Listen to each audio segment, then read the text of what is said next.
focus on Google for a moment. It's fined, what, $5 billion by the Europeans? And joining us now is Sergey Belousov. He's the CEO of a tech company, Acronis, and he believes that there are more fines coming America's way from the Europeans. Good morning, Sergey. Good morning. Yeah, for sure. I mean... wait a minute. Who's going to get... OK, so Google's gotten the $5 billion fine, and you say, who else gets fined by the Europeans? Who are Well, there is Facebook, there is Amazon, there is Cisco, there is other companies which are dominant companies. There is not a single dominant company, which is internet company, which is based in Europe. Right. And so U.S. companies have to watch it. In Europe, a lot of laws are sort of like the same laws as the traffic laws in Switzerland, where you can drive fast, but you will be fined. There's cameras everywhere, and that's the way the government makes money. Well, Google was fined because of their dominant position with Android phones and forcing phone makers to take... They forced somebody to use their service, basically.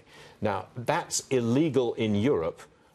Is Facebook's operation illegal in Europe because they've got the dominance of the market? Facebook operation by itself is not illegal, and Google was not fined necessarily because it was dominant. It was fined because it had certain practices, such as putting Chrome and search application on Android phones and requiring manufacturers to buy certain lockdown version of the Android phone, Android operating system. So what's Facebook and or Amazon guilty of that would merit a big fine? No, I think it's just a new reality. Those companies have to watch it when they coordinate between their salespeople and between their legal people on how they go about certain practices, because there are laws in European Union which allow European Union to charge companies, to fine companies, and to make money this way. And if they don't follow certain practices, which is quite difficult because it's a balance between satisfying your customers, and in many cases it is about satisfying your customers, because actually putting those applications on Android phones is good for the customers, and locking Android operating system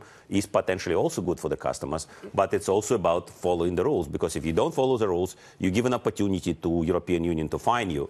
And European Union is in trade war with the US to a certain extent. It just seems to us, as an American, that we've got the power, we've got these brilliant, innovative companies, they don't, and all they want is our money.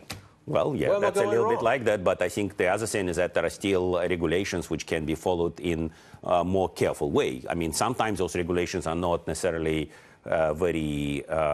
So, wait a minute, can the Facebooks and Amazons of this world avoid these fines if they behave in a more conformist sort of way? I think so, yes, I think so. But again, you have two types of fines. You have fines related to antitrust, which is what happened just now, and you have tax fines. And so it's more difficult with tax fines, especially the tax fine which was on Apple recently, where Apple was forced to pay tax on whatever they did in Ireland. Didn't look very reasonable to me. Okay, it looked like one year from now, if you and I are sitting down on this spot in July of 2019, how big a fine will the Amazons and Facebooks of this world be taken for by the Europeans? How much are they going to extract out of us in the next year? Some billions. Some billions? Yeah. 10 billion? Potentially. Amazon is a very successful company, but the good thing about Amazon is that it does have competition. Facebook doesn't have competition. So 10 billion? 10 billion, yeah, why not? Quite possible? Quite possible. 15? Well, I don't know. I'm not a European Union expert to that extent. It sounds like they're raising it up carefully, because the first fines by European Union on Microsoft was in a several $100 million range. Then it went to about $500 million range. Then now we're talking about $5 billion. The previous fine on Google was $2.1 billion. Yeah. So it seems that the stakes are raising. They're jealous. Ain't that true? They're jealous. Well, there are regulations. They're jealous. Sergey, thanks for joining us.